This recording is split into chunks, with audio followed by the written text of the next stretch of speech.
50%. That is how much of Ukraine's grain exports have just been cut off from global markets. Not reduced, not delayed, cut off. And the missile system responsible for strangling one of the world's most critical food supply routes, nobody saw it coming. Welcome to Legal Lens USA. This is a story about how a single military technology deployed in a regional conflict is about to reshape global food security, trigger price shocks across 3 continents, and expose vulnerabilities in the international system that governments do not want you thinking about. What you are about to hear connects dots that mainstream outlets either cannot see or will not report. Before we go any further, if you are new here, hit that like button and subscribe right now because we cover stories like this before anyone else does, and we break them down in a way that actually makes sense. This is not just another Ukraine war update. This is about how modern warfare capabilities are colliding with global agricultural infrastructure in ways that will reach your dinner table, your fuel costs, and your economic security within weeks. The Black Sea. For decades, this body of water has functioned as one of the world's most vital agricultural corridors. Ukrainian grain, sunflower oil, and corn flow through ports like Odessa and Mykolaiv, feeding markets across Africa, the Middle East, and Asia. Before February 2022, Ukraine ranked as the world's 4th largest grain exporter, shipping approximately 45 million tons annually. Egypt alone sourced 80% of its wheat from Ukrainian and Russian suppliers. Libya depended on Ukrainian grain for 43% of its total consumption. Lebanon, Tunisia, Yemen, all relied heavily on Black Sea shipments to feed their populations. The infrastructure supporting this flow represents billions of dollars in port facilities, grain elevators, railroad networks, and maritime logistics. Odessa's port complex can process up to 65 million tons of cargo annually. The grain terminals feature automated loading systems capable of filling a Panamax-class cargo vessel in under 48 hours. Rail lines connect directly to Ukraine's agricultural heartland, the black soil regions producing some of the highest wheat yields on Earth. This was not just regional trade, this was a pillar of global food security. Then the conflict erupted. Russian naval forces established what amounts to a blockade across the northwestern Black Sea. Commercial shipping became a high-risk proposition. Insurance rates for vessels entering Ukrainian ports skyrocketed to levels that made many routes economically impossible. The UN and Turkey brokered a grain corridor agreement that temporarily restored some export capacity, but that arrangement collapsed. And now, according to multiple shipping industry sources and regional media reports, something new has entered the equation that is fundamentally changing the calculus of what can move through those waters. Iranian-supplied missile systems, specifically the Shahed 136 drone variants and more recently advanced anti-ship cruise missiles, have created what maritime security analysts are calling an unprecedented threat environment for commercial vessels. These are not the aging Soviet-era systems that defined earlier phases of the conflict. These are modern, precise, relatively inexpensive weapons that can be deployed in large numbers and have demonstrated the capacity to hit moving targets at sea with alarming accuracy. The Shahed 136, initially developed by Iran and now produced under license or directly supplied to Russian forces, represents a category of weapon that military planners describe as a loitering munition. Think of it as a cruise missile that can hang in the air, circling a designated area, waiting for a target to appear before striking. The system carries approximately 40 kilograms of explosives, travels at speeds around 180 kilometers per hour, and possesses a range exceeding 2,000 kilometers depending on configuration. What makes this weapon particularly dangerous in the Black Sea context is not raw power, but cost asymmetry. A Shahed 136 costs an estimated $20,000 to $50,000 to manufacture. The commercial grain vessels it threatens carry cargoes worth tens of millions of dollars. A single successful strike does not need to sink a ship to achieve strategic effect. It merely needs to create enough risk that insurance becomes prohibitive and shipping companies refuse to send vessels into the zone. That calculation has now tipped decisively against commercial shipping in substantial portions of Ukrainian-controlled waters. But the drone threat represents only one layer. According to Iranian military sources and statements circulating through regional defense channels, more sophisticated anti-ship missiles have been integrated into Russian coastal defense batteries. The Ghadar anti-ship cruise missile, An Iranian-developed system derived from Chinese designs can engage surface targets at ranges exceeding 300 kilometers. It uses active radar homing during terminal flight phases, making it difficult to spoof with electronic countermeasures. The missile travels at high subsonic speeds and employs sea-skimming flight profiles that keep it below most radar horizons until the final approach. Multiple defense analysts have noted that the appearance of these systems in the Black Sea theater coincides with a dramatic increase in reported near misses and targeting events affecting commercial traffic. Shipping industry databases show a 47% reduction in grain vessel departures from Odessa since these systems became operational in the region. That number is not propaganda. That is Lloyd's List, maritime insurance data, and Port Authority statistics, all pointing in the same direction. Iranian officials have not hidden their role in supplying these capabilities. Statements from Islamic Revolutionary Guard Corps leadership explicitly acknowledge providing what they term defensive systems to allied forces. Western intelligence assessments, including those shared with NATO members, confirm the transfer of substantial quantities of both Shahed series drones and coastal defense missile batteries. It was not a Ukrainian military spokesman who first publicly acknowledged the severity of the threat these systems pose to Black Sea shipping. It was a senior official from a major European shipping consortium, speaking on condition of anonymity to industry publications, who stated that current risk models make Ukrainian grain exports via sea routes functionally impossible to ensure at commercially viable rates. Let that sink in for a moment. The very companies whose business depends on moving cargo are saying the risk environment has become unmanageable. These are not political actors with an agenda. These are corporations making calculations about profit, loss, and acceptable risk.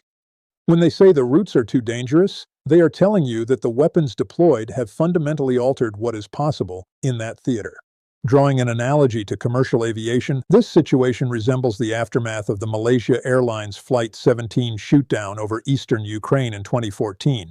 Once sophisticated anti-aircraft systems demonstrated the capacity to down civilian aircraft at cruising altitude, commercial carriers immediately rerouted all traffic away from the conflict zone, regardless of political pronouncements about safety. The risk simply became unacceptable. The same logic now applies to grain shipping in the Black Sea. Once anti-ship systems demonstrate reliable targeting capability against commercial vessels, insurance markets price that risk into quotes that make the routes economically impossible. The Iranian-supplied systems have reached that threshold. The result is that approximately 50% of Ukraine's pre-conflict grain export capacity has been effectively severed from global markets, not by direct military blockade in the traditional sense, but by the deployment of relatively inexpensive missile technology that creates intolerable risk for high-value commercial shipping. What does this mean strategically? This is where the story moves from concerning to genuinely alarming. Global grain markets operate on relatively thin margins between supply and demand. The UN Food and Agriculture Organization estimates that global grain stocks-to-use ratios, the measure of how much grain is available relative to annual consumption, currently sit at approximately 30%. That sounds comfortable until you understand that ratios below 25% historically trigger price spikes and food security crises. Removing 45 million tons of Ukrainian grain from accessible supply pushes the global system toward that threshold. We are not there yet, but the trajectory is clear and the timeline is compressed. Egypt, Lebanon, and Tunisia have already begun emergency negotiations with alternative suppliers including India, Argentina, and Australia. But here is the problem. Those alternative suppliers do not have unlimited spare capacity sitting idle waiting for demand spikes. Australian wheat production faced challenging weather this season. Indian export policies restrict grain sales when domestic prices rise above certain levels. Argentine infrastructure cannot instantly scale to replace Ukrainian volumes. This creates a mismatch between where demand suddenly appears and where supply can actually flow. The implications for the United States are both direct and indirect. American grain exports will likely increase to fill some of the gap, which benefits U.S. farmers in the short term, but creates secondary effects that policymakers are only beginning to game out. Higher export volumes draw down domestic reserves, which can drive up prices for American consumers. Wheat futures markets have already shown volatility reflecting supply uncertainty. Every dollar added to a bushel of wheat flows through to bread prices, pasta prices, breakfast cereals, and the thousands of food products that depend on grain as a base ingredient. For you, this means what you pay at the grocery store is about to reflect a supply shock that originated in the Black Sea but reaches American checkout lanes within months. That is the direct impact. The indirect impact operates through geopolitical instability. The last time global grain prices spiked dramatically was 2010 to 2011, a period that coincided with the Arab Spring uprisings across North Africa and the Middle East. Food price inflation played a documented role in triggering protests that toppled governments in Tunisia and Egypt. Now we are watching a similar dynamic potentially unfold across the same regions that depend heavily on Black Sea grain imports.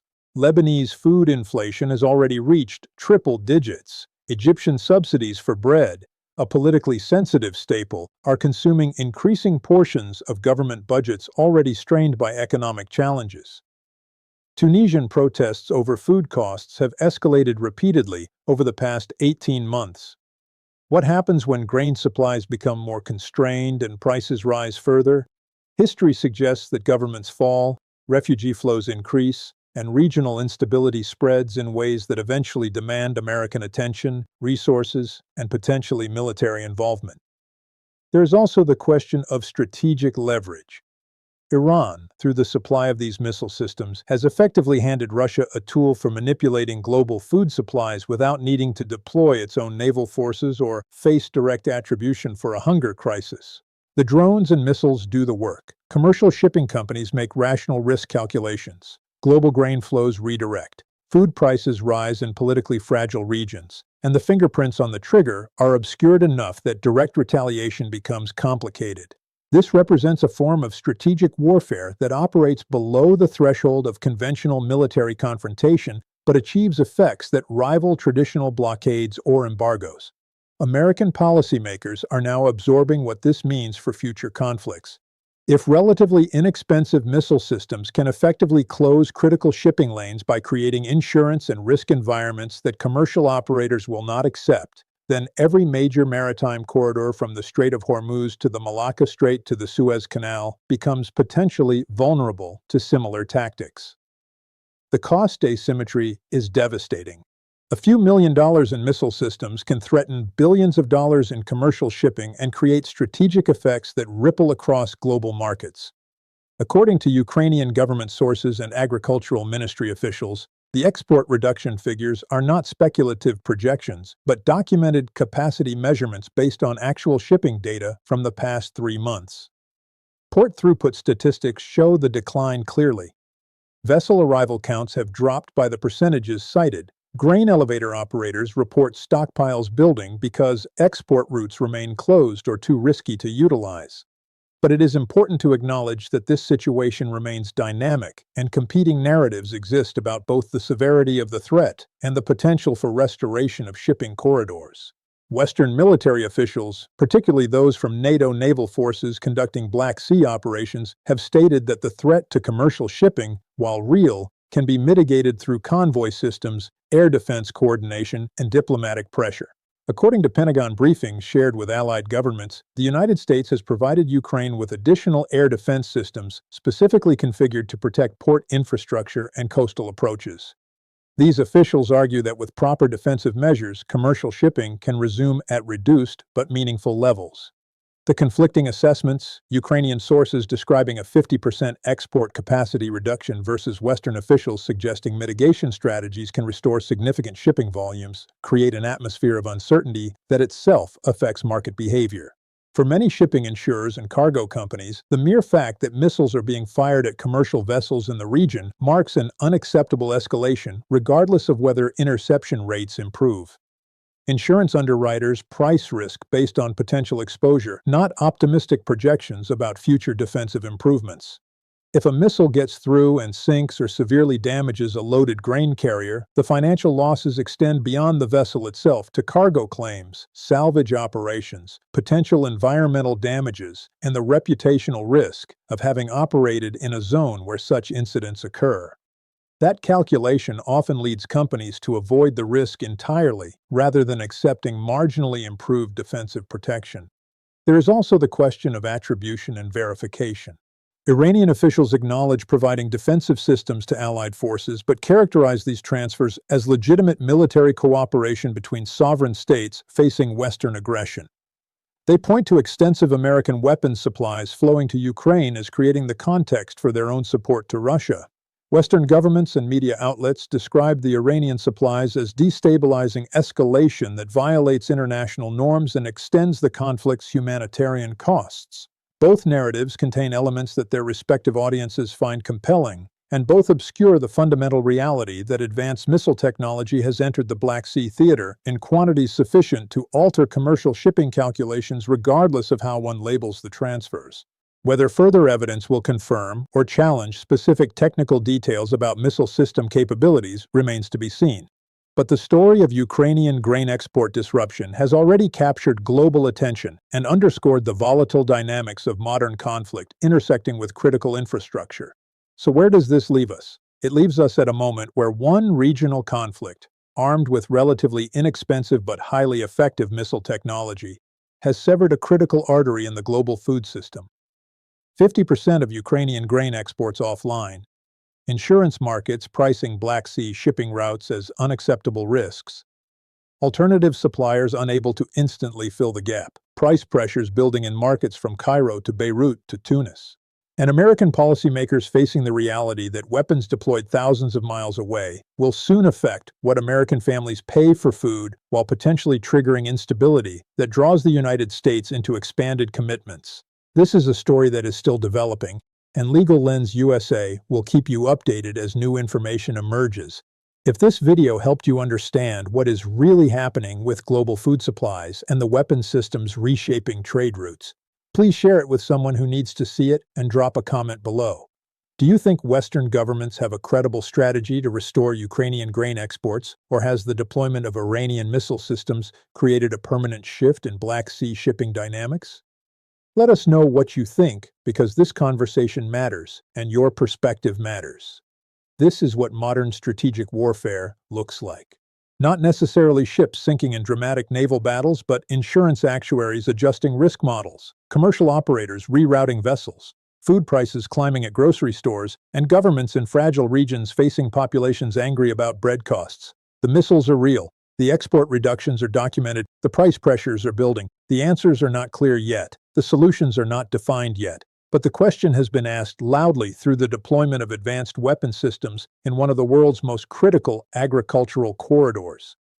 And every military analyst, every agricultural ministry, every food security planner across the globe is now absorbing what that means for the conflicts, the markets, and the stability challenges ahead.